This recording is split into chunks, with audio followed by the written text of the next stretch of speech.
Hi guys, and welcome to this week's Alakazam Live. We're slightly late actually. We were counting down, and as you noticed, our internet just went out. It just dropped like that. Yes. But as with anything like that, we always get it back up nice and quick. So here we are. We're back. And welcome.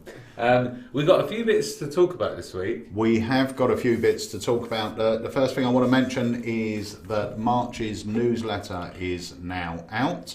And we also have a new contributor to the newsletter. We do. Little H there. He got the whole back. Yeah, I don't think we can... Did he get a whole back? He's basically got the whole back. Wow. You know, but that's what happens, you know.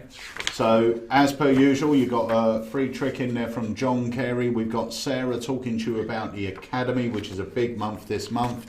You've got Dave with his Loosely Lowdown, the intro from me, and you've got Andy as a little bumblebee with his book corner. Let's do this. Can we zoom in? I'll tell you what we can do. Oh, you're going to go to your phone? Yeah, Harry, let's bring up my phone. While we're doing this, I would just welcome you all. If it's your first time joining us, thank you so much for joining us.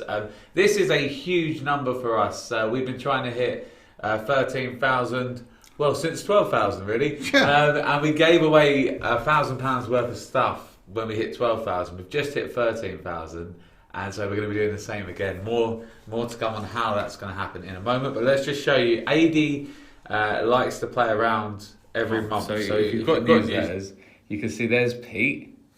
There you are. Yeah. So you own that outfit, do you? Yeah, I had to wear that specially. Okay. So there's that. Inside we have Sarah. That's me. That's Dave.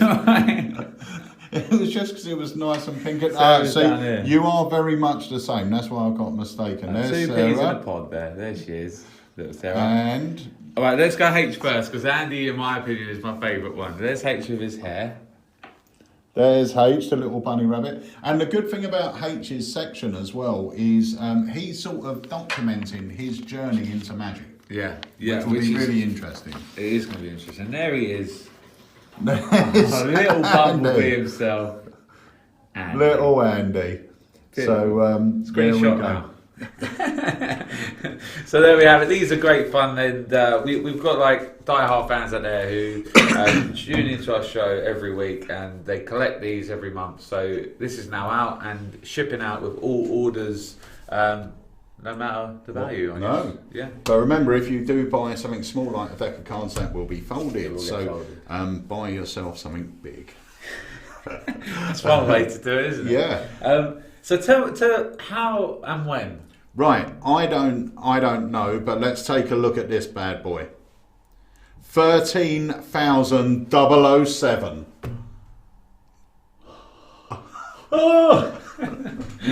It is impressive. I mean, that's just gone up again. Whoever's just done that, thank you so much. We were at 4, we've gone live, and now we're at 7. So thank you so much for liking the page. If you haven't liked our Facebook page already, please do so, and hit that bell. And subscribe to our YouTube channel.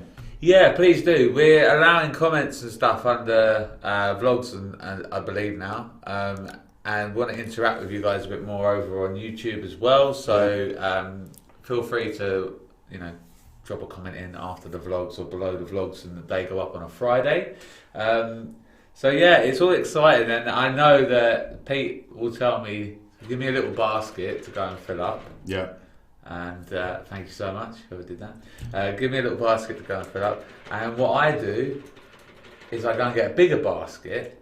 Tip it in.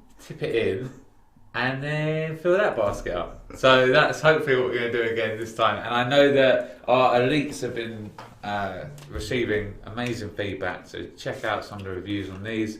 I will definitely be getting some of these involved in the giveaway as well. Yeah. And what we're going to do, as we've spoke about before, our new website is being built now. We're checking pages.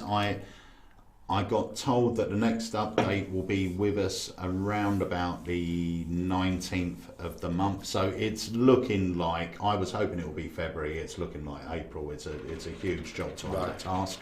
It's going to be worth it though. What we're going to do is, the site will obviously go live, but as soon as the site's gone live, within a couple of days, we are going to do a live launch for the site. We're going to have a special evening. We'll go live at around about 7 o'clock, 7:30 in the evening. So all our customers and friends from all over the world should be able to tune in. And that is the night that we are going to do the 13,000 giveaway. Yeah. All right. So we are going to show you the ins and outs of the new site, some of the new features that we've had built in for you guys. And during the night, we are going to be giving away some amazing magical prizes. So make sure you're subscribed to our newsletter to get the info of when that date will be. Yes, absolutely. So as you know, these Tuesday lives are for you guys. They're for us to chat with you. If you have any questions, queries, anything you want to chat about, any questions that keep it going longer are better. And a little incentive for you is we're going to be giving away, of course, our mug, but a deck of these, the Academy Elite cards. So all you got to do to be in a chance of winning this, as you know, every week we give these away. So you just have to drop a nice comment in the section below on either Facebook or YouTube. Yeah, Facebook or YouTube. If it's a general question, and that's what we're going after, then they're even better. I've written some down from previous, because obviously we don't get to see them all. But I can look through older videos and have a little scan through and see what questions could be quite interesting. So I've jotted some of these questions down, and we'd love to hear your sort of opinion and view on this as well. So that should sort of start up a little bit of conversation. Yeah. But we're also going to take a look at this as well. Yeah, this is great. In a moment. And tomorrow night is a special Academy evening. Yeah, so we're kicking off the month of March with our core tutor, John Kerry. He's going to be hosting his Magic of the Masters course, where there's going to be at least 12 effects taught. We're going to have the Alakazam Academy X. Are they coming to watch? Yeah, I think so. Brilliant. So we're going to have our little live audience there. So John's going to be performing live, and then he's going to be teaching you the magic. Now remember, March is a special month for us. We're treating it as like an introductory month. So if you haven't treated yourself to an academy, and believe me, it is a treat, now's the time to do it, because you are going to save, I think it's 25% on each course. And we're kicking off with John Kerry tomorrow. We have the fabulous Morgan and West on the 14th. We've got the incredible Dave Loosely on the 21st. Then the 28th and 29th, we've got the mind meddling Maestro. Yes, Mark Spellman. Mark Spellman. He's coming down to do an epic 2-day course. So it's going to be really, really cool this month, and you can save big. So without further ado, let's just have a look at what John Kerry has to say about his course tomorrow. Okay. All right, whenever you're ready. Off. That was John. I don't know what John was doing there. No, that was really strange. It's like he's actually there, but he's not. I've got a strange feeling that is a bit of unedited footage. That's what they want to see. They want to see the gems. John's going to message in a moment. Do not show that video. Ever. So while Harry looks for that, we'll tell you that, yeah, John has shown, he's already changed a few of the effects that he's teaching. Right. And I think he's added some new ones as well. And if you've ever been on a John Kerry course before, you will know that he's always adding new effects and new material to the courses. They're a really fun night. They can go in any direction, to be fair. They're brilliant. But they are great. And John has got himself such a great following on the Academy. And it's purely because his magic is great and he is a superb tutor. Yeah, he's a great teacher and a pleasure to sit next to. He makes it so easy for me as well. So let's go to the actual video now and take a look at what John's going to be teaching you. Hi, I'm John Kerry, and I'm delighted to announce that on the 7th of March here at the Alakazam Online Academy, I'm presenting the first of a series of courses called Magic of the Masters. Card magic from the true masters of card magic, people like Edward Marlowe, Brother John Hammond, Nick Tross, Stuart James. There's even one from Little Old Me, even though I don't call myself a master. I sincerely look forward to seeing you. It's going to be a lot of fun. The great thing about these effects are that they're not particularly difficult to do, but the construction and the routine and the psychology, which we'll be discussing, really does elevate these effects into something very special. Look forward to seeing you in March.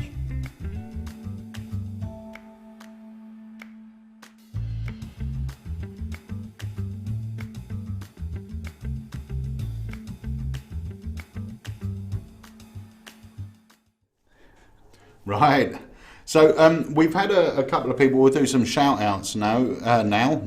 Do some shouts. No, we won't. So, before I forget, obviously sign yourself up to that course. We're going live tomorrow at 7 p.m. So remember, you have to pre-book your seat. So get on board now. It's going to be a great evening and you are going to learn some awesome magic. If you've been to the academy before, you're going to understand just how great tomorrow is going to be. If you haven't, honestly, treat yourself. You will love it. So we've got quite a few people watching, quite a few people on YouTube actually and commenting. We've got Alex Primo, hello Alex. We got Richard Gerish. We got Colin Tilley. We've got Scott Clark.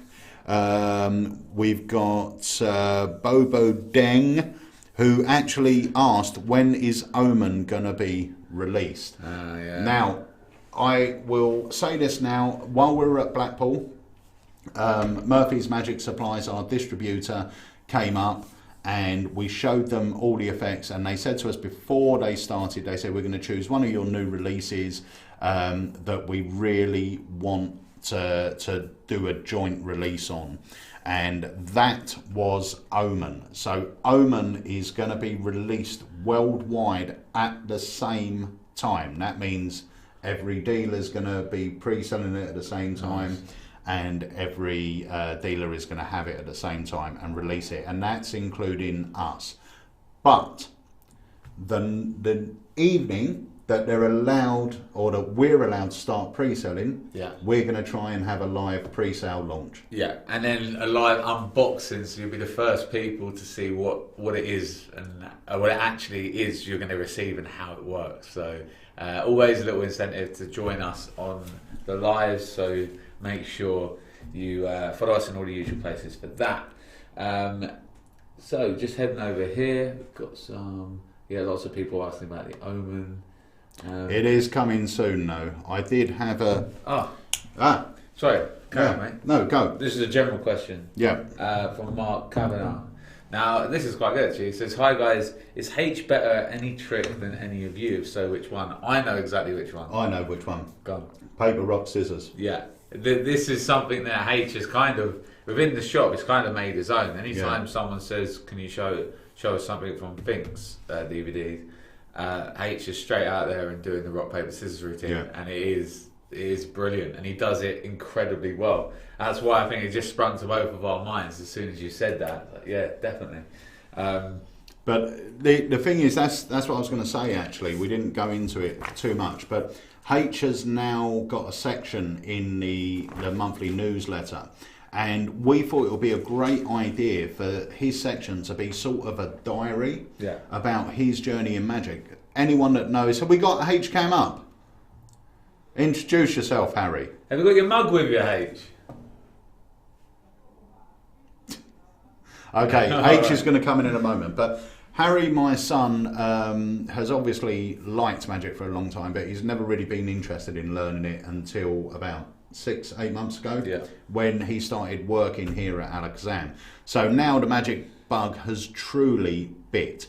And while we were at Blackpool, he was demming behind the stand and doing an amazing job, and he's constantly learning. The fact is, if you get into magic and you want to get good, you've got to have that passion. You've got to want to learn, you've got to want to investigate, and that is where Harry is now. He is learning next weekend, not this one coming, the weekend after. He's flying off to Holland to spend 4 days with Leo Schmetzers and Leo's friends, who are all magicians, and they're going to be teaching Harry about presentation and stuff like that. So he's really getting into it. The bug has really bit. So we thought it would be a great idea for Harry's section to create sort of a journal and a diary about his journey, how he's picking the right tricks, how does he get over his nerves, because he is actually performing now, not going out on paid gigs, but he was out with you doing a trailer. You were doing a trailer, and he said, "Oh, Dave, can I show this guy a trick?" He did double cross on him. Yeah, so he's actually putting himself out there without us having to go on. He's wanting to do it, which is great. You can't be forced into this game. That's the thing, you either love it or you don't.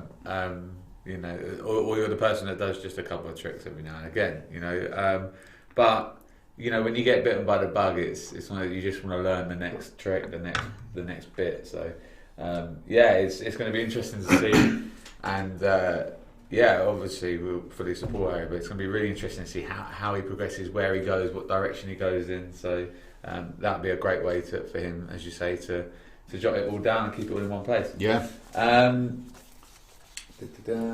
So there's a question here about... chair then. Yeah, be careful. There's a question about this. We've got the trailer for this and we're going to be talking about this in a moment. And this is in stock now. And the first time I saw it was actually today. And I must admit, I love it. It's good, isn't it? I think it's really, really cool. Yeah. But we'll play the trailer for that in a moment. Have we got HCam up yet? Apparently I look like Star Trek. Is this? I've never watched Star Trek. It's because they have the band up here. It's like a two-tone sort of top. Right. It's not the same colour, but they are. Okay. Isn't that thing? Yeah. There you go. So here he is. Thanks, H, mate. He was the boy wonder. What was he doing? No, he was complimenting me. He said he'd wear it, so thanks. Go for it. Okay. Yeah. Where are we at? We've got H here now. What are you going to talk to the guys about? Say hello. Hello. I'm trying to think about what Well, what did you have today dropped off? What your next thing you're going to be learning? Yeah. So Chris Harding dropped it in for him today. Yeah. Because obviously there's quite a something that you need. Yeah. And Chris is very good at making that something. So H is now going to be learning that. Any reason why you picked that one, mate? I think that was, to be fair, one of the first tricks that, not one of the first tricks that showed me, but one of the first ones that was black. And I always have loads of receipts in my wallet anyway, and everyone's like, why have you got them receipts? So it's just, why am I? Okay. Here we have them.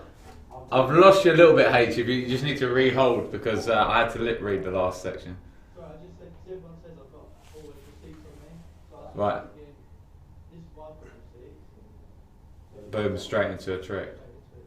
Yeah. Awesome, man. Well, you know, it's one of those ones, there's so many different ways that you can present that trick as well. Yeah.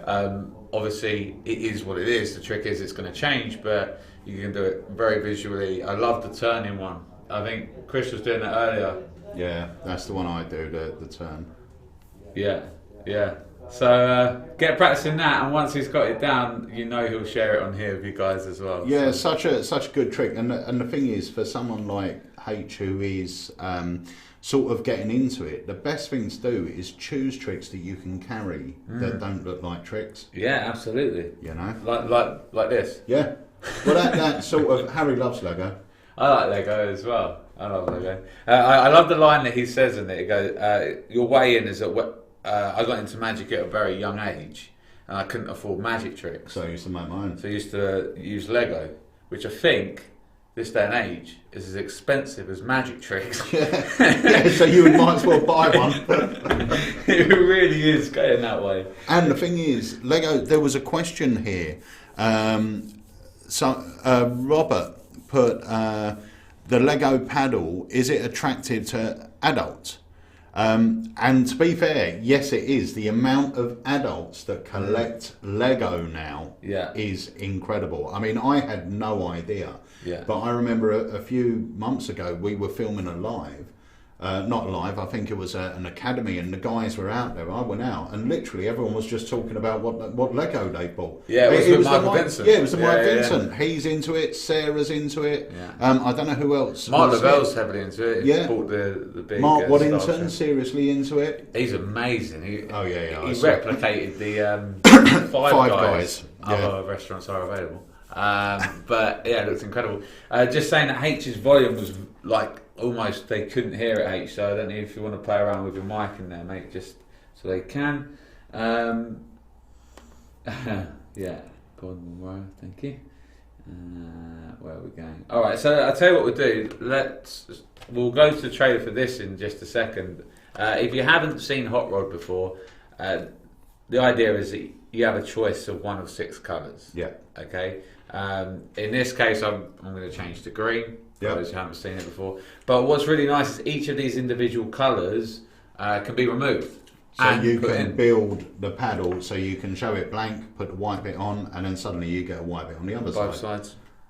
Do that till you're there, and yeah. Yeah, and then the idea is that they'll pick a colour. See, I'm sat down here at the table, but we'll do it up here and here, and then we'll go to green just about here on both sides, and then we can pull it back as well. But it's really nice, and a nice point to this as well. I don't know how that came across on camera, but we've all seen Hot Rod before, and if you haven't, it's very easy to do. Obviously, I went to green there, but what's really cool with this is you do get supplied other colours. Brilliant. As well. Okay, so which is you a can nice change. touch. Yeah. Which is great if you're working a gig as well, because you can change it during your walking round. The funny thing is, I am very tempted to carry this in a walkabout gig because you do go to tables sometimes and there are children there. And this is a great way, be surprised the amount of adults that play with Lego these days, as we were saying. It's a great way to break the barrier and show a trick for everyone. You know, normally it's sponge balls you do or something like that for if there's somebody younger there, but this is something that is really great. So that's kind of a brief overview of it, but if you wanted to, shall we take a look at the trailer? Yeah, let's show you the trailer for Baffling Blocks. Hey guys, what's up? Eric LeClaire here, and this is Baffling Blocks.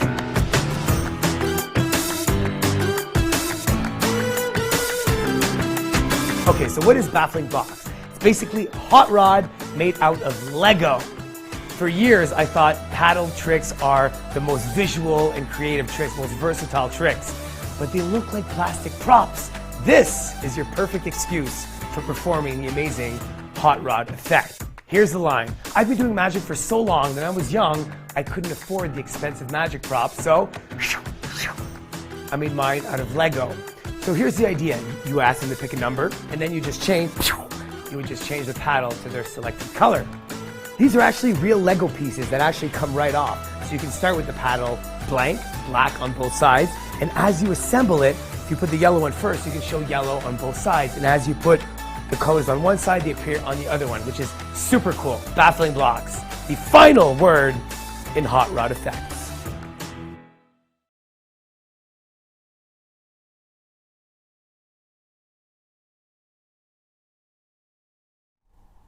Right, so that is it. That's Baffling Blocks. We've got those in stock now, and it is really cool. I mean, I think you got them in about a week or so ago, and I kept seeing them on the shelves, but not really understanding. I mean, you said it was a hot rod type of head, but I didn't realise it was on a paddle. I thought you were just building it out here, and I was thinking, well, how's that going to work and everything. And then I watched the trailer, and it's really cool. And then you showed me it. Yeah. It's great. It really is great. It's one of those things we can't really say much more about it because it does what it says on the tin. You know, if you like paddle work, and I know someone said there's lots of paddle tricks coming out recently. I think it's because they're just super visual. Yeah. They're easy to do. Yeah. Not easy to put back in the box, evidently. So yeah, we'll leave that there. But I know Leo Smetzer's and Richard Sanders, their turbo stick. Yeah. I mean that took the world by storm in the paddle. It sort of breathed new life into paddle effects. It really did, yeah. And now you see loads of all going off in different directions. But I think this is very unique in the fact that obviously it's linking the two, magic and Lego, and they're two things that we love as magicians, and spectators will be able to relate to. So they are on the site now. We've had Richard Garish asking what DVD was Paper, Rock, Scissors on. It's not the one that's on the jack. It's not a mentalism effect. It's a card effect, and it's on Vermilion by Fink Nguyen. We'll have to get Harry in to do it one day. Yeah. And Fink was trick. going to be here last Yeah. week. He was actually going to be our guest on the live, but because of the snow, we had to cancel, or he had to cancel. So, but we will be getting Fink down at some point to do some of the stuff. But yeah, we'll definitely get Harry in to do it because it's such a good trick, and I think it's almost a self-worker. Yeah, I think so. It's really cool. But it's great. And we hope you're all safe from the snow and no one took a hard fall like me. Show them. I fell hard. You did fall I hard. fell really, really hard. I slipped and my feet, I think, must have touched the roof of the house, and I just hit the floor so hard. So. I'm gonna go on to Dr. Pete's medical cam. Well, let me show you the original picture of it because it is now happily healing. But yeah, this took. Hang on, let's get Dr. Pete's medical cam up. There we go. We're live. I think. Are we live? Oh, Hey. there we are. Oh, No. hello. What? What's happening there? I love that it's live. There we go. No, No. what is happening? There There we we go. Oh, you're on a delay. Look at that bad boy. The right chunk out my hand. It's healing now, which is not. Thank you. Hi. It's healing now, but that was I've got like a purple hip as well from where I hit the floor really hard. It's not good. So hopefully you're all safe. I've got to go and gig tonight and Saturday, and can't really palm with my left hand. But anyway, it's all good. It's all good. What was that? Don't worry, Dave. Your rugby team fell really hard as well. Yeah. Thank you, Ian. Yeah. Don't worry about it. We love a bit of rugby, so we have a little banter, mainly aimed at my direction because I keep losing. But next year. So today, I just want to point out, today we've got people watching from Pennsylvania, we've got people watching from Brazil. If you are watching from outside the UK, just let us know where you're watching from. That will be really cool to know how far and wide we are reaching. And there was a question, and it's come up a couple of times since we answered it actually, is the 13,000, when's the giveaway? So Right, so the giveaway we are going to combine with the launch of our brand new website. So in a few weeks' time, the brand new alakazam.co.uk website should be up and running. As soon as it's up and running, we are going to release a date, and that date will be for a proper official opening of the new website. Even though the website will be there and running, you can order from it and have a look around. We are going to have a special evening here. We're going to go live around about 7:30, maybe even 8 o'clock, so the time zones are a little bit better for some of our friends from across the pond. Yeah. But we are going to go live that night to give you an insight into the new site, some of the new features it's already going to have on it, some of the new features that are yet to be implemented but are coming. And also we are going to have the amazing magic giveaway that night. Okay, so it's going to be in a few weeks' time, maybe 3 or 4 weeks' time, but we are going to give away on that evening over £1,000 worth of magic props. yeah, can't wait. And emphasis on the word over, Over. because I'm going to be picking the stuff. Yeah. And I'm never allowed around when he's picking it, because I usually just walk behind him putting them back on the shelves as he's putting them there. We'll try and say way over £1,000. I'll see what I can do. We've got hi from Italy, we've got hi from Dublin. So we've got Dublin, England, Italy, Pennsylvania, Brazil. It's amazing. It's not bad going. Yeah, thank you so much. So, yeah, I'm going to tell you what I'm going to do. Keep questions coming in, guys. I'm going to grab a couple from the ones that I've seen over previous vlogs, which I found quite interesting. One of them is, how do you, if you're a close-up performer, transition from close-up onto stage? Which is a very good question. And it's a difficult one because in the UK there's not a huge amount of sort of areas that you can go and practice stage work. You know, it's unless you're kind of booked to do a cabaret, it's very difficult to go in and do that. So ultimately, you want to book yourself in a date. This is the first thing. Book yourself in a date, in my opinion, anyway, with open mic night or something where obviously you're not going to be paid to be there, but you can go along, maybe a charity, something like that. And make sure that it's it's 3 months, 4 months down the line, so you've got time to practice, because you don't want to turn up and not be able to do anything. But what I mean by getting a date in, I always find it's the best thing, because now you've got something you have to work. You've got to work towards it. Yeah. Yeah. I mean, my first one was at a talent contest, but it weren't for prizes. It was a charity evening. Harry's primary school, I think. Yeah. And that was my first taste of stand-up. And I must admit, I absolutely loved it. I was buzzing so much when I came off. It was incredible.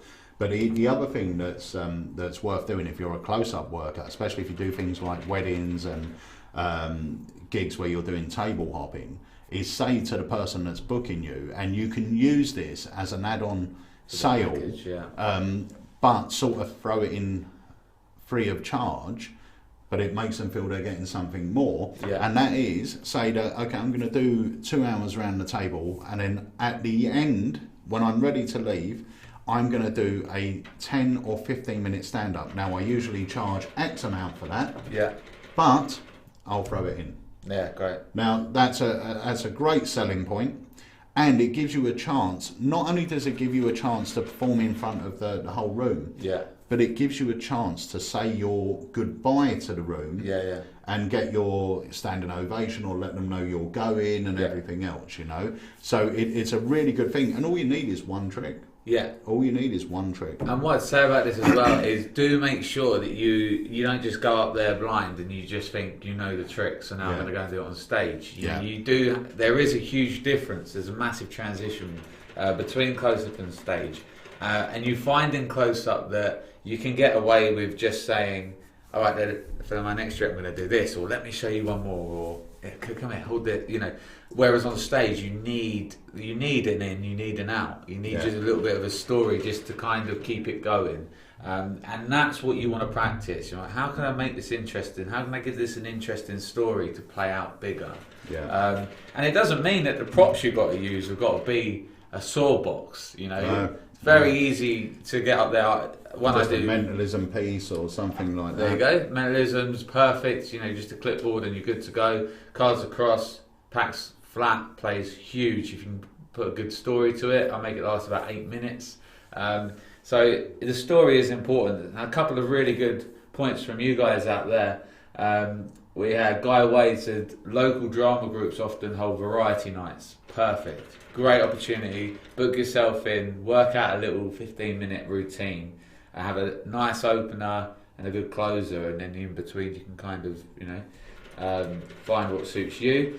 But ultimately, stage time, as much stage time as you can get is important, but it's hard to get. You know, so the more of these charity Rotary clubs as well, David Hall Rotary clubs are brilliant. There again, it is like stand up, but it's free, so they make an evening of it, and you get up a few times, do some magic. They have a meal, and it's a relaxed environment. So again, that's another good point there. Good points. Thanks, guys, for getting involved. I mean, there was another. There was a question here asking what tricks do you do in that sort of situation. Now that is entirely up to you. Realistically speaking, it's usually something that can fit in your close-up case. That's the thing. Unless you know you're definitely going to do it, then you can take something else. But realistically, anything works. An invisible deck, killer prediction is a great one. You want something that's going to build a bit more than just a simple card trick. You want something that's going to last, like Dave said, between 5 and 8 minutes, or 5 and 10 minutes. Something that's going to get the people interacting, and something that's going to appeal to the larger audience. So it's not just pick a card, put it out, I'm going to try and find it, unless you've got something more visual to build around that, because you've got to keep their attention. There was a great trick released recently by Bazarda Magia called the Human Slot Machine. Oh yeah, which would be perfect. Total no-brainer, packs flat, and it will give you a good sort of 4 or 5 minutes. Nice little mentalism piece. I own the Sophie trick by Andy Nyman. If I was in a position where I knew I was going to do something and I could take it, that is a perfect one. But it doesn't have to be, and it could be the bit book. You could do my tossed out deck routine with a bit book, and that's all you would have to do. You know? No, it's definitely, I mean, all you need ultimately is a crowd, because you can practice stage in a close-up environment. Right? Like tonight, myself and Andy are going down to the Circle. We're doing the Tuesday night show, and that's about 20 people around the table, and you do it 4 times. So the reason I do this, obviously, I'm proud of being a member of the circle, but ultimately as well, it gives me stage time to work in new stuff. Yeah. And that you play as a parlour show, and parlour can transition very easily and quickly to stage. So anytime I want to try some new stage stuff, it's a great time to do it 4 times in one night. Yeah. To lay audience. So it's perfect. So you can find stuff. Remember, it's not all about the money. That should come later. If you're looking to transition, then that can happen. It's all about stage time. But even when you're, if you're performing at tables, when you first start, you tend to perform sort of very one-on-one, pick a card, and then you go around to the next person. Whereas realistically, you should treat the table as a small parlour performance. You should be speaking to everyone. You should be interacting with everyone. And when you're doing a trick, I'm going to shuffle the card. You're looking at everyone as you're talking, and that's all you're doing in a parlour situation. And some banquet tables are as big as I mean, they go round. There's about 10, 12 people round it, but you feel like you, instead of playing down here, you play up and around here, and that's the main difference, really. And look at the fantastic, the late great Paul Daniels could entertain an audience with a chop cup, like a theatre for the people with a chop cup. A cup and a ball. Yeah. Because you get drawn into him and the story and the persona, and this is where we always end up saying it isn't just about the trick. You know, you need to engage the audience, rather that be through your personality, through the story. And Wayne Dobson, Sponge Balls, Royal Variety, with one. Yeah. There was only one thing, wasn't it? It was just the ball went from here to here. Yeah. One phase routine. But it was amazing. What he got out of it, and he came across out of it. So yeah, definitely a good question. I haven't actually jotted down, so apologies. The names of the people who gave me these questions, I was just sort of sifting through. But great question. If you've got any more thoughts on that, guys, drop it in. But someone actually put here, Alistair Gill put Mark Elsden's Meridian Technique DVDs. The Meridian Technique was about making effects bigger, play bigger. Right. So great shout there, Alistair. Cool. I would just say as well, I know people have mentioned the mugs and stuff. We're going to be giving away one of these. Clean one, not this one. And a deck of these as well at the end of today's show. I've got a feeling, I mean, it's gone so quick, but I've got a feeling, it's already 1:45. So. We didn't kick off too late though, remember? We had good excuse. The internet issue. That's cool. So we're going to do one more question, then we'll cut to a trailer. I can't remember which one H said it was, so if you want to remind me, H. But okay, yeah, cool. So we'll go to that, but I'll just ask this one now. This one might be a little short answer, but out of all the tricks you have, how do you decide which ones you take out and actually work? That's a very good question. It is a good question, and I think it comes down to road testing the tricks on your friends and family first, and not necessarily gauging the reactions, although that's important. I feel it's you as a performer, how you feel performing that effect. Does it suit you? Does it flow? Does it suit your style? Do you enjoy performing it?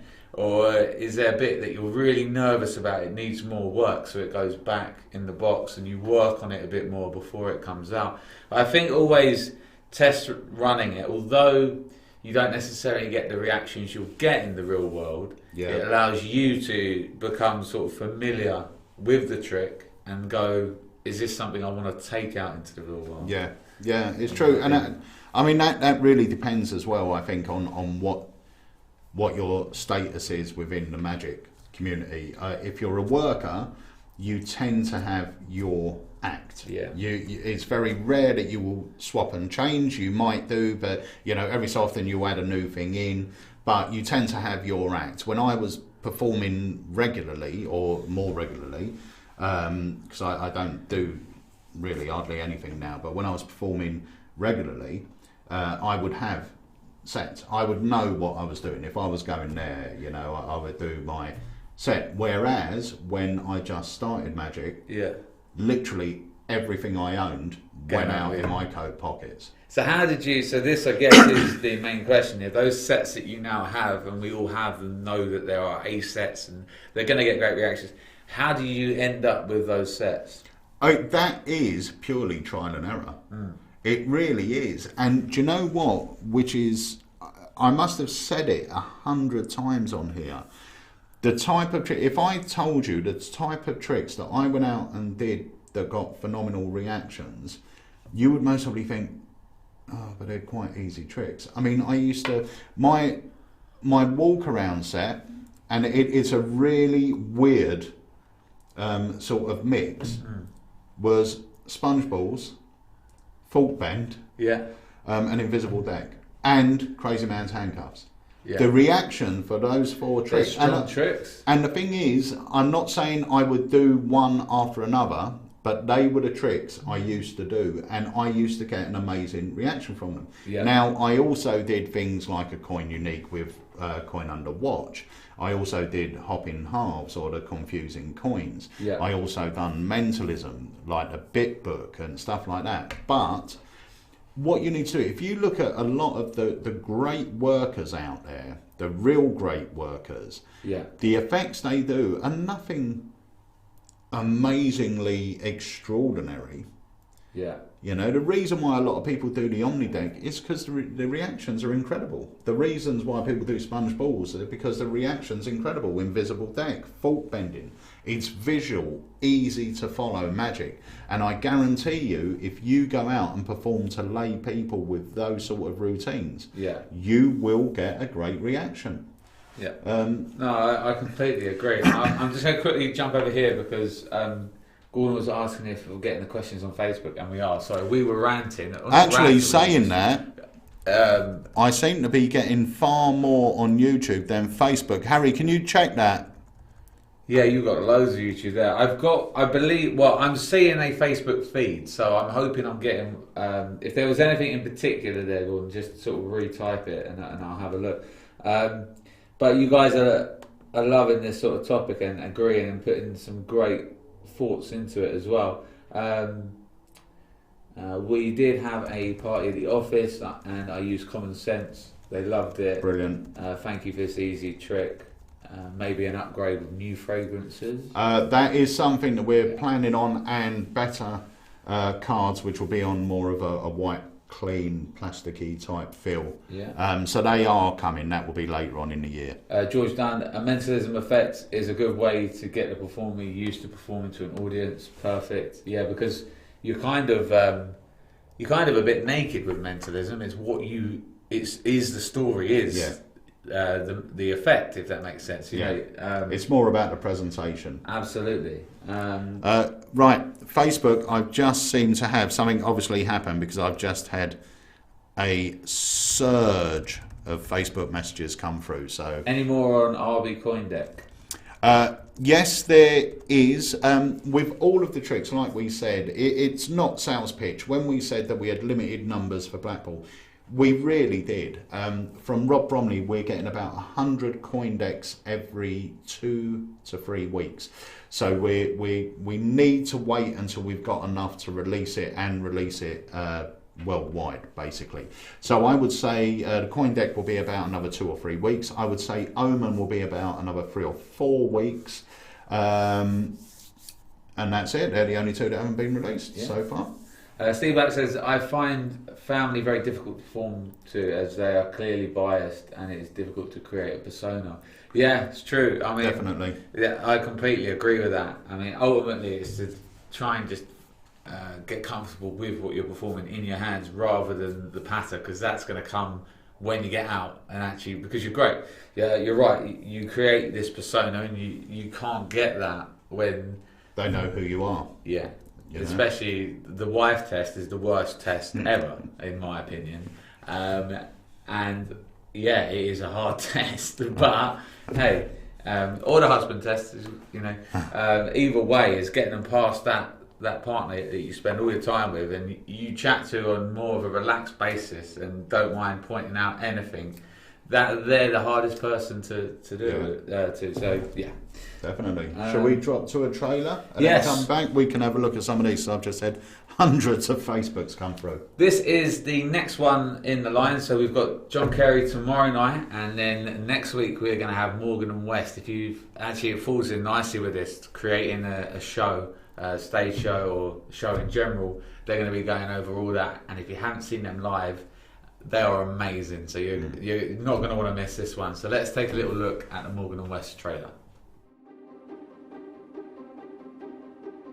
Hello everybody, my name is Rhys Morgan. I'm Robert West. Together we are Morgan & West Magicians, Time Travellers, and all-round spiffing chaps. And we are coming to you not live through the internet, the interwebs, indeed, to tell you all about our Alakazam Academy talk. Ooh. And that will be live. That will be live. It's one of the great things about the Alakazam Academy is you can talk to us whilst we talk to you. It's like conversation, but through the internet, and a little part of me just died inside. So safer. Yes, indeed, in a way. In a way. We're going to talk about a few different things. The main thrust of the talk is putting together a show, because that's where we are. That's literally where we are. We've just finished a show. We've just done one. And we're going to be talking about shows, but in a very specific way. Particularly, we're going to show you one of our opening tricks. A good way of opening a show. One of our middling tricks. A good way to middle a show. And one of our ending tricks. A good way to end a show. And obviously we'll be talking about how they work, but also... and writing and theory and all that kind of all thing. that sort of stuff. It'll be lots of interesting things, but not the standard fare of here's a card trick, here's a card trick, here's a card trick, here's a card trick, and then I don't care anymore. I don't care, no. So join us,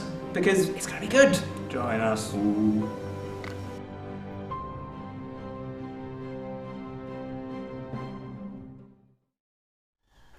Alright, so that's Morgan & West. They're going to be joining us next week. I can't remember the exact date. Do you remember the date on that? 14th. 14th. You just went to find out. Is that what? I just went to find out. Yes. Cool.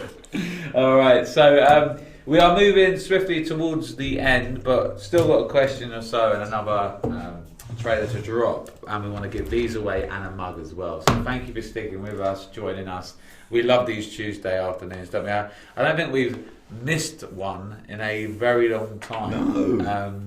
And we love them. So thank you for joining us. And please tell all your friends as well, and get them to like the Facebook page, because obviously we're going to be doing a good big magic giveaway in a few weeks' time when the site goes live, and then after that we'll be doing one at 14,000. So yeah, wow. Well, do you know what? I am very impressed at how quick you guys got us to 13,000. Really, in the scheme of things. So thank you so much. Before we started all of these lives and stuff, we were at about, what was it, 7 or 8, or we were just?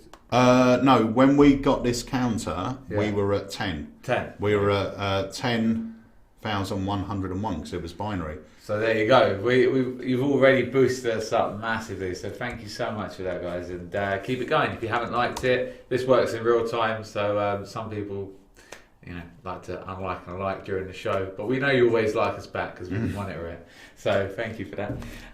All right. So just the last couple of questions, really, and let us know as well if you like this style of the lives. We love showing you tricks, and the vlogs kind of do that, but we like interacting with you. So if you like the questions, we'll come with more each week and cover that. So how do you know when a trick is ready for the real world? I think you just know. Brilliant. So the next question. Well, you do, don't you? You've got to practice your trick so you can do it without thinking, really. Yeah, that is the key to it. If you know that you haven't got to look at your hands, if it's a card trick, that's the worst thing, really, is if you're focusing mainly on the moves and the sleights, and you can't present the trick or work on presentation, it's not ready to go out yet. Give us your thoughts on that. You may have different thoughts. You may have something you do. You test it on certain people or certain places, and once you've done it there, you're ready to take it out. But and it really is worth, when you feel you're ready, go out and perform it. And even though you feel the effect inside out, it's not until you actually perform it with real people that the effect really starts to mould itself into something special, because every time you perform it, you will pick up little things that you do, little things that you say. You might come out with a gag at the spare of the moment and then think, wow, that was great, I'm actually going to build that into the routine. And it's all those little pieces that help a trick that you buy from us evolve into something incredible. I'm going to take this. Great. I'm going to take this because he knows It's 2 o'clock. Where is he? Is he still I think there? it was is it a Skype call? Yeah. Oh. Hello, Leo. No, I don't think he's there. This is Leo Smetzer's. He knows. He actually, what he does, he tunes in and he watches. So it pops up here. We know he's watching. Then he tries Skyping randomly halfway through. I think he thinks that I've got a twin brother or something that's doing this. Let me just have a. Oh, that's a good question. Very good question. It's from Alexander Ross. Do you script your work? When for a stand-up piece, yes, I would. For walk around and tables, no, I wouldn't script it, but you tend to know roughly what you're going to say, if that makes sense. Yeah. I think you're right. I don't stick 100% to the script, but I have a what could you call it? Like you were to skim read a book, I kind of have a script a little bit like that. I know the opening, the middle, the end, and then you build around it. build around it, and I think that's what makes the performance more personal to the audience that's watching that performance, is because you can not necessarily ad lib, but you can change it up depending on the audience. Yeah. And I guess it is ad libbing, and I like to do that a lot, but everyone's different. But you have a rough idea of where you have to go for the trick to make sense. I mean, if you've ever seen me perform sort of at the circle or the stand-up kind of stuff, I have a theme that runs through it, which is my childhood, and everything links through. Yeah. So I know the next link point to the next trick, but now that I've led into it, and it's there, then I can start interacting with the audience and bantering and having fun. And then the end of that trick will then take them back to the link point, which is childhood as I'm growing older, boom, into the next trick.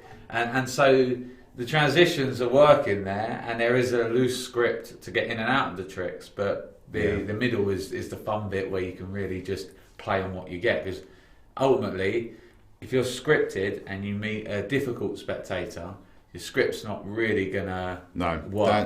That's what I was going to say, actually, because when you're on stage or if you're doing parlour, obviously you're delivering something to your audience. When you're working close up, it's about the interaction. If you've ever worked close up, you will hit a table where you've got the guy that just won't stop. And there's actually a question here which I'll bring up at the moment.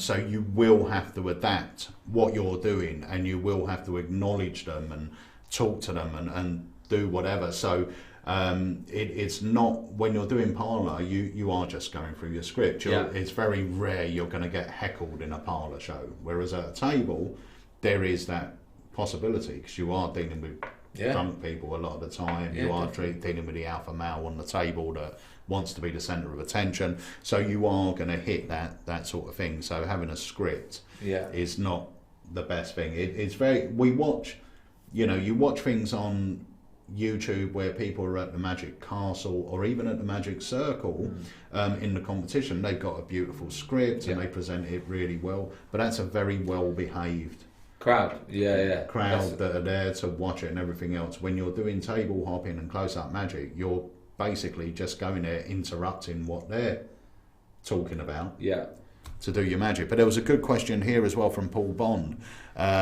which he says, I've lost it now, I brought it up on the screen. How do you deal with the people that say they know how a trick is done several times? Well, do you know what I used to do, and I would still do it today, is I have got one trick that I will teach someone. Oh, right. I would have one trick that I would teach someone. So if I had, and I had it a few times, where you have someone that's got a bit of knowledge in magic, or they bought a few tricks and they're sitting there going, so I used to sort of pull them to the side and say, oh, do you like magic? Yeah. Oh, you seem like you really know what you're talking about. Actually, I'll show you something. If you like it, I'll show you how to do it. It's amazing. But I don't really show many people. And I would do the trick. Now suddenly they're your mate. And you've shared something special with them. And it was always a pretty self-working little trick. Because even though they might know you know, how you vanish a silk. They don't really know that much, but the problem we have as magicians is if they feel they know how it's done. I had it, I think I've told this story before. I used to have a residency in an Indian restaurant here, but they also had another branch in Hive down the road, one in Folkestone, so I used to do all their restaurants. And I was doing the one in Hive one night, and there was this lovely lady, an old lady, watching me do the stuff at the table. She went, "Oh, young man," she goes, and I was younger. Right. She went, "Really, really good." She goes, "I saw it all go up your sleeve." Yeah. And like nothing went up my sleeve. So I said, "Oh, let me show you something else. I'll tell you what, let me roll my sleeves up." So I rolled my sleeves up, done another trick. She went, "Oh, it's amazing." She goes, "I still saw it though." Yeah. If they think they know what's going on. Yeah, they create it in their mind, don't Yeah. they? Yeah. Yeah, I mean, it's everyone will deal with it in different ways, and sometimes if they're levels up here, you've got to kind of go up there to bring them down, and you know you can go down the route of belittling, but I don't really like it. You're better off getting them on your side. 100%. So you don't necessarily have to show them a trick if that's not your style. I mean, it works for Pete. You know, my style would be slightly different, but I'd still make them feel like they're keeping a secret with me. You know, if they know it and they think they know it, I go, "Brilliant, mate. Well, look, none of these guys know it, so that's our little secret, all right?" Yeah. And then if he's going to continue to be annoying, then just move on. As long as that table's seen a trick and the booker believes and knows you've worked the table, then you can move on. Great. Love it. And so many of your questions have come through here. So obviously we're running out of time, but I will re-look through this one for the next live as well. And because they're great questions, we could stay all day answering them. Yeah, stuff about heckling. Just give me 1 second. Let me just have a read of these. Mm-hmm. Have you ever been heckled to the point you just walked away from a table? Early days. Yeah, but I used to always carry 2 decks of cards. This was given to me. Who was this by? When I was in the Young Magicians Club. I can't remember which teacher it was, but I always carry 2 decks of cards. So I grabbed the deck and very politely said the guy was Rob. I go, "Rob seems to know a little bit more than I do, so apologies for that. There's a deck for Rob to entertain you." And I just walked off, right? And everyone turns and sort of looks at him and go, "Why'd you do that for?" Yeah, that's it. We're missing out now. And then just make sure if you don't need the deck, that's fine. You don't need to. You can just say that and walk away. But make sure that next table you go to, don't ask for the round of applause and make sure you smash it. And everyone around that guy will be going, "Why did you do that?" Because everyone else in that room is now having a good time. And their table isn't because of that one guy. So you twist it, turn it, use his name, find out the name. This is just personal to me, and it won't suit everyone. And you know, yours might not suit someone else's, but I'm just giving my experience. These days, I can banter a lot, and I've never, I say never touched with it. In a long time, I haven't walked away from a table like that. But don't take it to heart. You know, ultimately, and you'll find as well that people don't want to see magic. Yeah, you're at a gig, and as long as you've politely introduced yourself and you've either given them the option.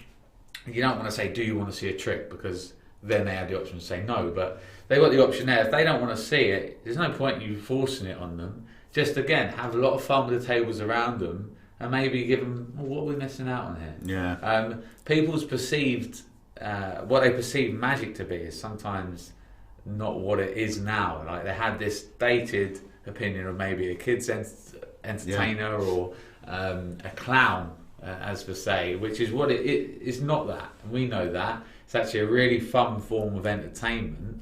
But some people have never seen it. They've never seen it, and you know that was a hard lesson to learn. The lesson of moving on. Yeah. You know, there was 2 or 3 times I experienced it where I went up to a table. Actually, me and one of my friends, John Walker, we were doing it was an opening of all things of a bingo hall in Brighton, this big, huge new bingo hall thing. I think it was Brighton. So we went down and I was performing, and I went up to this table. There's one lady sitting at this one particular table, and I went over and said, "Would you like to see some magic?" She said, "Oh no, thank you. I don't really like magic." And I mean, this is going back years. And I said, "Oh no, let me show you one. Might change your mind." Yeah. Okay. Yeah, all right. If you want to. Showed her a trick, which was great. She went, "Oh, that's really good. I don't really like magic." Yeah. And now in my head I'm going, right, I'm going to show you something that's going to make you change your mind. I must have been there for about 15 minutes, and the answer to each one was, yeah, it's really good, I just don't like magic. Yeah. Eventually I just went, oh, okay, have a lovely day, and moved on. And then when I got home I thought to myself, why did I spend 15 minutes with her? Yeah. Why? Yeah. Yeah, absolutely. Yeah, you take it and move on. That's it. You're going to get knocked back many, many times, and then it will become second nature at points, because sometimes if you're doing high-end corporates and they're talking about multi-million pound deals, and you come along with your pack of cards, it's not that they don't want to see it. It's like that's not the time for them. So don't take it personally. You just go, right, on to the next one. You're paid to be there. Go and entertain whoever wants to see you. There was a point here which was David Alnwick says only do effects that are killers and they will never have a clue. Unfortunately, with lay people, it doesn't matter really. If you've got a guy that wants to, no guy in a group kind of, it's that one-upmanship. So if 9 times out of 10, the person doesn't know how the trick works. Yeah. You find that they don't know. They're miles away, and you're like, well, it doesn't work like that. Vocal, they're just being vocal because they are the alpha male of the group. So, unfortunately, sometimes, no matter how good the tricks are, and obviously opinions change on that, saying they could be killer to you, could not be for me, blah, blah, blah. No matter how good the tricks are, sometimes just the person is going to be like that. And that's just how you got to deal with it. But wow, this is 1.5. I had a guy at an Xmas dinner pick up his chair, turn it away from me. He folded his arms in defiance. Wow. He was amazingly rude. Wow. I mean, that's the problem. Is you are going to come across them. It's not all. I don't want to scare anyone because it's not always like this, but you are going to hit the person in there. Sorry, I had Harry. Say again. No, I was going to say, you heard the question. I was just saying to the guys, it's not like that all the time. No. You're going to, maybe 1 every 10 gigs, you're going to hit a person that's a bit like that. And the other thing to remember... It doesn't mean hit as well. Let's just get that on record. Because when I came at Harry into your conversation, you went 9 times out of 10. You're just going to hit them. You're going to hit them. I was like, what? Yeah. But... yeah, I mean, those sort of people, they do obviously exist, but just keep it in your mind that if they don't want to see it, don't show it. And this is a story, once again, I think I've said it before, and once again, it made me realise that as people going around, we've got not a one-track mind, but we're thinking, okay, we've got to go up to this table, we've got to entertain them, right? I'm going to show you some magic. No, I don't want to see it. And now we're going, well, why? I'm here. Yeah. I'm going to show you some magic. Why don't you want to see it? So we take it quite personally. You've got to get over that. I remember, once again, it was in my residency down here. Table, two women on it, or 2 girls actually. Went over to the table. Hi, girls. I'm here working for the restaurant. They've asked me to come over and show you some magic. Yeah. No, not stay if you don't mind. Oh, come on, it's going to be fun. Yeah, no, honestly, if you don't mind. And so I said it again, and one of the girls turned around quite politely. She wasn't rude or anything. She goes, we've just buried my father. We're just trying to talk. And the thing, it made me realise we don't know what they're doing there. We don't know why they're in the restaurant. If they turn around and say no, leave them. And you just leave them with, okay, not a problem, but if you decide later on you would like to see something, just give me a shout. I'll be more than happy to come back. Perfect. Don't take it as a personal challenge that you've got to show them, you've got to impress them. If they say no, I must admit, when I'm out and about and I'm out with Jenny, we're sitting in a restaurant, every time the waiter comes up, and I know they're only doing their job, but it's always in the middle. You're enjoying your food. Yep. Otherwise, I would have said something. But you know, and I know they're only doing their job, and I'm never rude to them. But you do sort of having someone come in when you're halfway through conversation is quite intrusive. Yeah, absolutely. And we're doing it. That's our job. It's the hardest part of the job, is that, because you never know what you're going into. But that comes with time of being able to read tables. Obviously, you can read body language, facial expressions. That's the key thing. Because if you go in, it's like if I line two people up in front of you and their backs are facing you, and you now have to go in and break those two up and talk to them. You can't tell from the back of their head and the way they're sat what they're going to be like. All right, if there's lots of body movement like this, you might think, oh, actually, they're interacting in a fun way. But other than that, you can't. So have a look around the table, look at the mood of the table. You're going to go to it, but is now the right time to go to it? And actually, that table over there are laughing, and they might have actually be better for me to start over there. So it's just reading the room. Is the mic working, H? Because you were very quiet last time. I think if I maybe just talk louder, I'll shut my door so it won't echo. But You have brought your camera in with your mic, Harry. Yeah. Okay. Let us know if you can't hear him. But there was a question for you, mate. It's just from Anthony Povey. It says, "How's H finding performing being new to magic?" I like it. Blackpool, to be fair, was a big deal because that's probably the first time that I ever properly performed to Randall. I don't do people on the train, but there was only pass and go, especially doing it like at the Alakazam Stern. Even though there is some pressure because you're surrounded by good people, so you want to be obviously not the best, but you want to be at a standard where they're not going to go, oh, just a beginner. Do you know what I mean? Yeah, performing in front of your peers is a hard thing. And somebody said that earlier. If you're a member of a magic club, perform in front of your peers because someone said still can't hear you, Harry. Okay. Bring HCam out and then bring it back in again, but make sure you've got the camera's mic turned on. Oh, look, the crying face is going across the screen now. Oh, we'll bring him back. We're bringing him back. We'll bring him back in. But it's a great question, and I'll let H kind of cover that because if you didn't hear it, it was a good answer. Let us know when you're back in, mate. Okay, because we're going to bring this towards the end now, so last chance to get a couple more questions in, guys, because I've only gone for a couple off my sheet because you guys have given some amazing ones. And then we're going to give this away, a deck of our new Elite cards, which are incredible. We've got to get hands on them to understand how good they are. Yep. And one of these mugs as well. And remember, every order while stocks last, placed in the month of March, will get issue 6 already of our newsletter with special new contributor H, as well as all your favourite little contributions from us. I collect them for the pictures. I have got a feeling that at Christmas I might do a bound edition. Oh, brilliant. Mike, H's mic isn't working, so we can't cut to him. But I will just cover what he was saying. He was saying Blackpool was a big deal for him because although they were magicians, he didn't want to mess up. There was a bit of pressure because they were his peers. So performing in front of peers is quite a pressure. It's quite a daunting environment, really. It's like if you guys are at a magic club, when you perform in front of your magic friends, it is scary. And I know, not naming names, but even at the convention, H got hit back a couple of times. Yeah. Would you like to see a trick? No. Okay. We were looking around, we're like, you're in the right convention, right? You are, so... I've come for the ballroom dancing.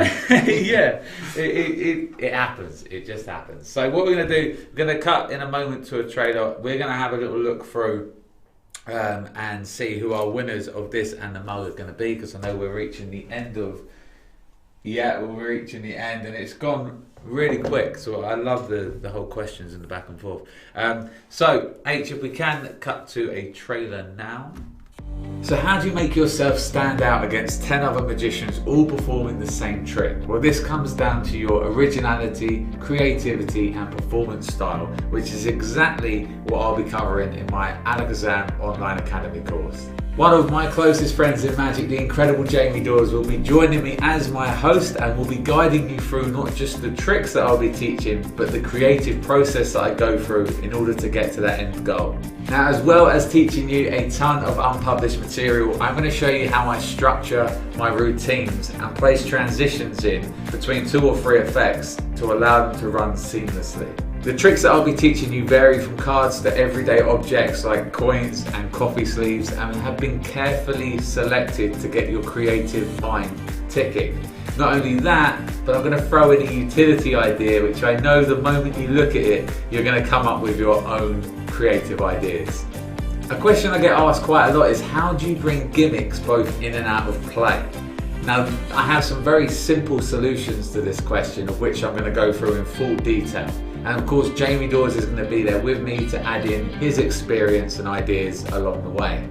This course has been created with the Alakazam Academy in mind. It's going to take full advantage of the fully interactive format. We're going to answer all of your questions and give you a greater understanding to how you can make magic more personal to you and not just another trick. I'm Dave Lucy and I cannot wait for you to join me on my Creative Collective course exclusively for the Alakazam Online Academy.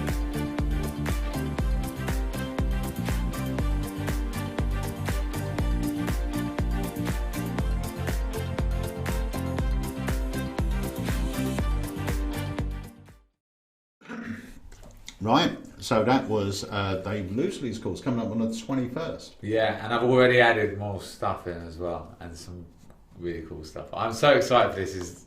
I've never taught any of this stuff before, so yeah, if you like that sort of style, come and join us. And you are going to be joined by member of the Alakazam cast and crew, Mr. Jamie Dawes. Yeah, he is going to be hosting it. It's going to be his first one of hosting, so I'm really looking forward to it. And I picked him. I had picked Jamie because we've grown up together pretty much in Magic and always shared creative ideas with each other. So anyone better to jam with live in front of a camera, which is a really daunting thing because some gems may come from it and some may not. But with us lot in the room, I'm hoping that we'll be able to create some fun stuff.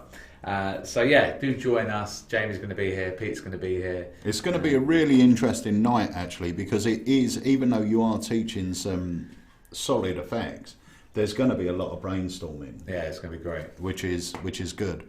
Right, so we've picked a winner as well. So the winner this week, which makes a change actually, is from a YouTube comment, not a Facebook comment. Yay! And that was Paul Bond. So congratulations, Paul. You've won yourself an Alakazam Live mug, but it will obviously be a unused one, not mine or Dave's. And a packet of Academy Elite playing cards. As always, all you need to do is email us at sales@alakazam.co.uk with your name and full address. In the subject line, just put Alakazam Live Competition Winner, and we will send these out in the post to you. I just want to say once again, guys, thank you so much for tuning in. I mean, it's incredible that we have nearly 100 people watching us on a Tuesday afternoon. I know, we love it though, don't we? It's fantastic, and we want to keep these going every Tuesday. We do them for you, and for us, the vlogs are where we talk about new products and, you know, show you what's new. In the lives, we do drop a couple in, but it's really about connecting. It's about talking to you guys, and when we get onto these sort of questions, it's great. Brilliant. Yeah, we hope that you guys get a lot out of the questions as well, because otherwise there's no point in us being here. But yeah, let us know what you think. If you like the format with the questions, we love hearing your questions, and this is just a way to kind of entice them in, because these are still your questions from previous weeks, but this is all about interacting, and you know, this is the time where you get an hour to ask us pretty much anything, you know.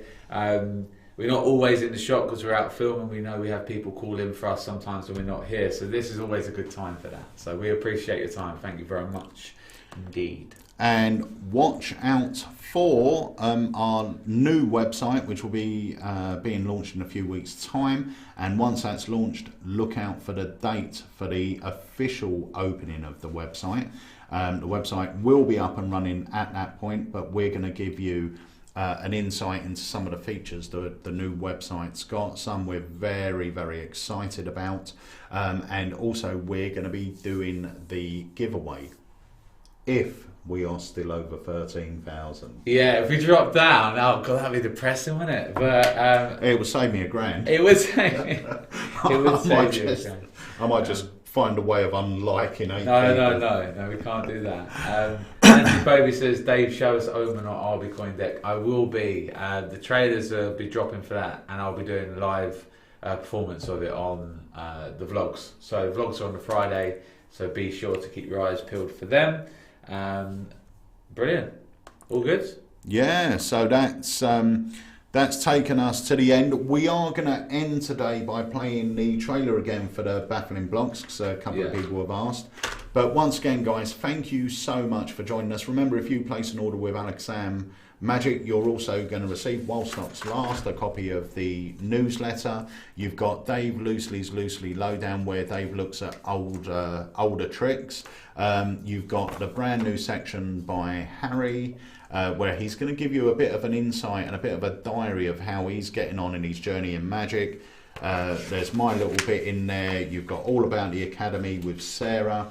John Kerry kindly shares a trick with people that read the newsletter, and as always we have Andy's book corner. So these will go into every order. They're in now and they're shipping out now.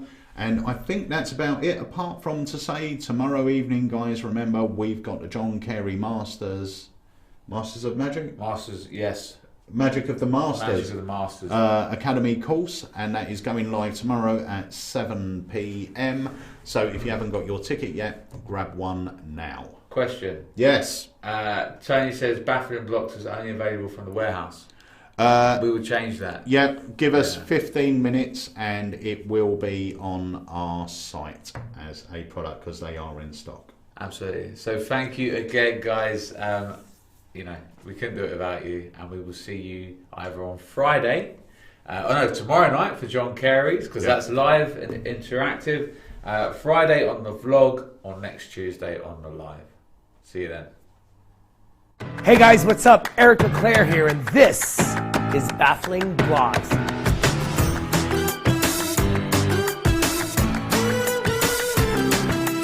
Okay, so what is Baffling Blogs? It's basically a hot rod made out of Lego. For years, I thought paddle tricks are the most visual and creative tricks, most versatile tricks, but they look like plastic props.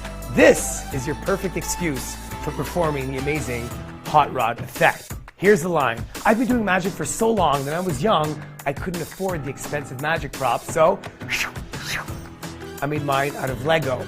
So here's the idea. You ask them to pick a number, and then you would just change the paddle to their selected color.